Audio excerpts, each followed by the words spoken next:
셀트리온 목요일 플러스 1% 상승, 제약은 플러스 1.58% 상승세를 보였습니다. 어저께 음봉의 조정 이후에 오늘 아래의 꼬리를 달면서 양봉의 모습을 보여주었습니다. 오전장 주가가 밀릴 때 저점 매수가 들어오면서 주가를 방어하는 모습이었고요. 막판에 주가를 끌어올리면서 양봉으로 마감이 된 것이죠. 외국인들은 28억의 매도, 기관들은 110억의 매수를 보였습니다. 단기적인 모습에서는 3중 고점 이렇게 볼 수도 있겠는데요. 고점대에서 거래량들이 그렇게 많은 상황들이 아닙니다. 한편 제약은 외국인들이 21억의 매수, 기관들도 6억의 매수를 보이면서 양봉으로서 전일의 음봉을 상쇄시키는 모습이 나왔습니다. 안정적인 움직임으로 평가할 수 있는 것이죠. 셀트리온은 최근 수급적인 측면에서 외국인들이 연이틀 매도 우위를 보여주고 있는 상황입니다. 전일에 비해서 오늘 매도 규모는 줄기는 했습니다.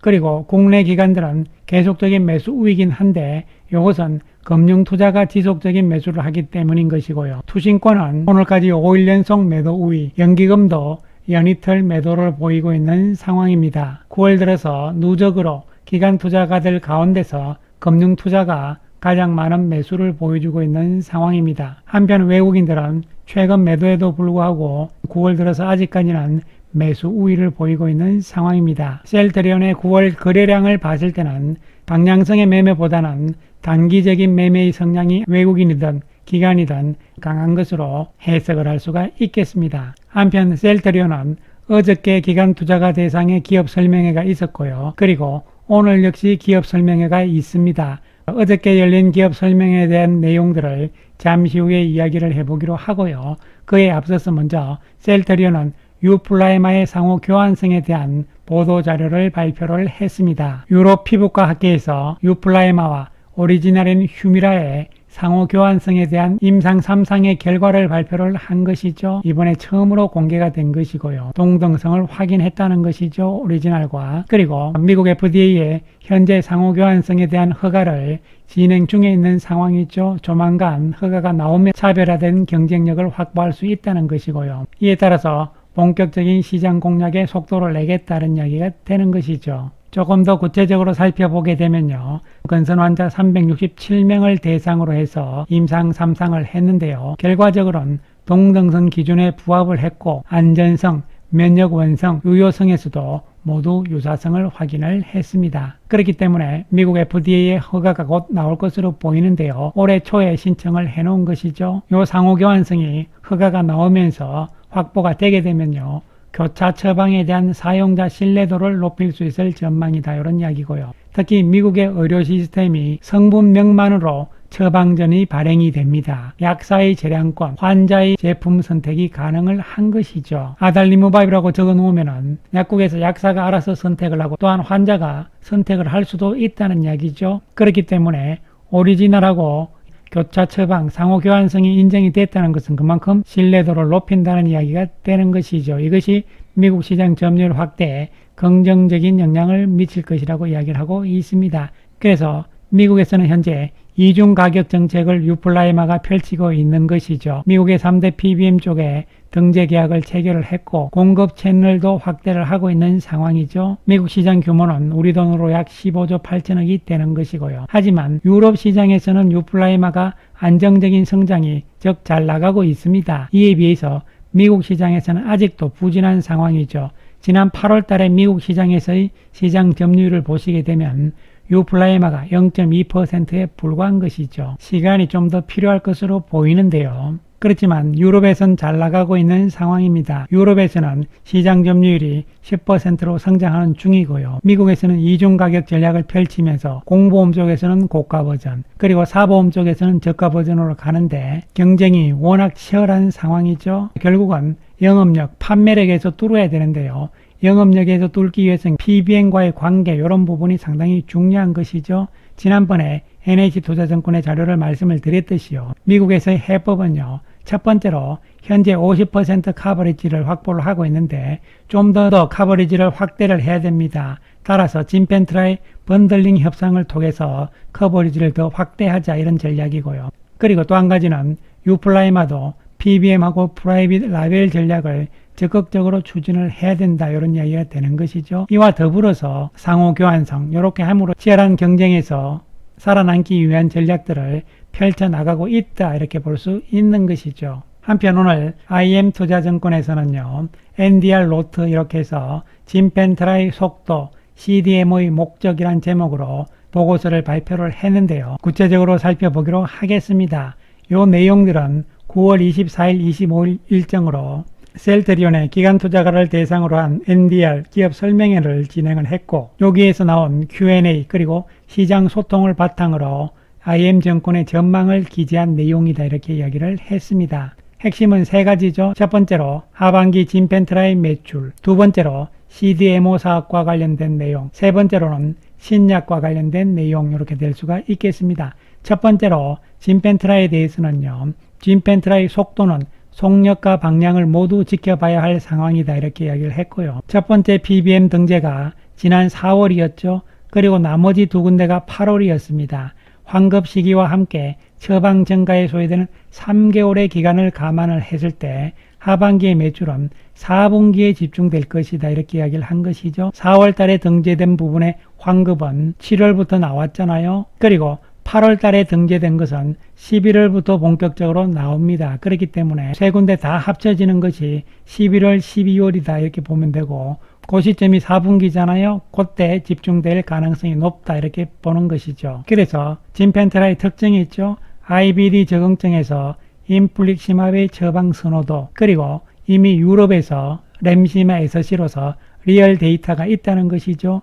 그리고 투약의 편의성 이런 부분들이 있기 때문에 처방 증가가 확인될 수 있을 것으로 예상을 하고 있는 것이죠. 그리고 IM증권에서 진펜트라에 대해서 진펜트라는 셀트리온의 핵심 품목으로 자리 잡을 전망인데 그 이유를 세 가지로 잡았죠. 첫 번째로 높은 약가, 두 번째로 합병 및 램시마 TI를 통한 원가 절감, 그리고 세 번째로는 제형 변경의 가치, 요 세 가지 이유가 있기 때문에 출시 2년 내에 블록버스터 매출을 기록할 것으로 추정이 되며 실적과 수익성에 대한 기여도도 점차 높아질 전망이다 이런 이야기죠.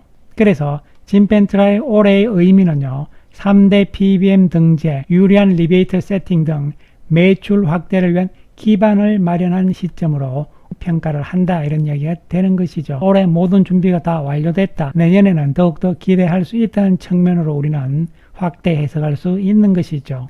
그리고 어저께 기업 설명에서 두 번째 핵심은요. CDMO 사업입니다. CDMO 사업은 어떻게 보면 양수 겹장이죠. 두 가지 다 하겠다는 이야기인데 외부를 위한 CDMO 서비스 제공입니다. 이것은 원가 경쟁력이 있기 때문에 유리하다는 이야기고요. 그리고 두 번째로는 필요할 때는 자사 품목의 생산을 위한 것이죠. CDMO 사업의 차별화 포인트는 효율적인 설비 투자와 높은 생산성을 기반으로 한 원가 경쟁력이라고 보시면 되는 것이죠. 그리고 필요시 자사 제품에 대한 생산은 수익성이라든가 생산 스케일 등을 고려를 해서 자회사를 만드는 거니까요. 자회사에다가 위탁하는 방식으로 선택할 가능성이라고 보시면 되는 것이죠.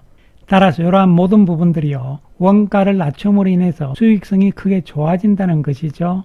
결국은 영업이익 확대가 핵심이라고 보시면 됩니다. 영업이익 확대가 바로 주가의 중요한 상승 동력이 되는 것이니까요. 그 다음 세 번째로 신약과 관련된 부분이죠. 궁극적으로는 신약 개발을 목표로 하고 있는데요. 어저께 기업 설명회에서 중요한 발표를 했습니다. 11월 달에 월드 ADC 학회에서 전임상 결과를 발표를 하고 내년에 두 건의 임상 일상 진입을 하겠다는 이야기죠. 11월 달 학회를 통한 발표, 이것은 ADC 신약 개발의 신호탄이다 이렇게 보시면 되겠습니다. 최근에 셀트리온은 파트너사인 피노바이오 ADC 전문이잖아요. 이 회사에다가 마일스톤을 줬습니다. 그 얘기는 전임상 단계에서 성공했다 이런 측면으로 볼 수 있는 것이죠. 그 다음에 또 한 가지 측면에서 코리아 밸류업 지수에 편입이 됐다는 것도 앞으로 수급적인 측면에서 긍정적으로 작용할 전망이라고 IM증권에서는 이야기를 했습니다.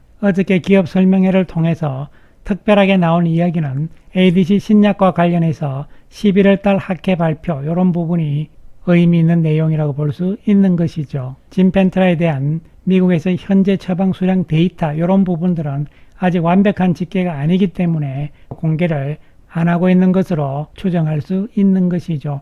이 부분이 공개가 되고 발표가 사실은 당장은 주가에 중요한 모멘텀이라고 볼 수 있는 것이죠.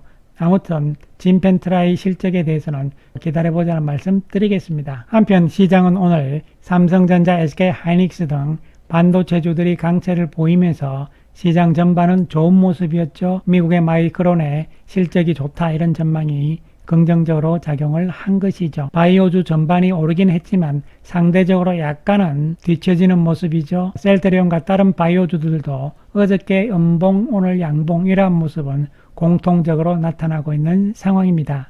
선도주인 삼성바이오가 신고가 이후에 조금 쉬는 모습이고 유한양행 역시 신고가 이후 쉬는 모습이긴 한데요. 이를 틈타서 상대적으로 못 올랐던 셀트리온이 좀 더 치고 나가는 상황이 전개되기를 기대를 할 수 있는 것이죠. 따라서 바이오 내에서도 순환매의 가능성은 높다고 볼 수 있는 것이죠. 셀트리온은 단기적으로 고점 돌파에 실패를 하면서 3중 고점의 형태가 나왔지만 저점은 지키고 있는 모습이죠. 지난 박스권의 고점대가 이번에는 지지선 역할을 하는 것이죠. 21만 1000원 근처 요 가격대에서 거래량이 많은 것이 아닙니다. 그렇기 때문에 고점 저항이 강하다 이런 측면은 아니기 때문에 돌파하는데 큰 저항은 없을 것으로 예상해 볼 수 있는 것이죠.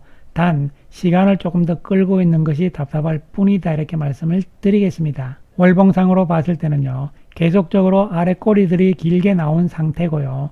시간이 지나면서 9월 월봉은 양봉으로 바뀔 가능성이란 측면이고요. 그러면서 21만 1000원대의 고점이 아니고 올 1월 고점인 24만원대를 향해서 차곡차곡 준비를 하고 있는 과정으로 볼 수가 있기 때문에요. 조금 답답하시더라도 가져나가자는 말씀 드리겠습니다.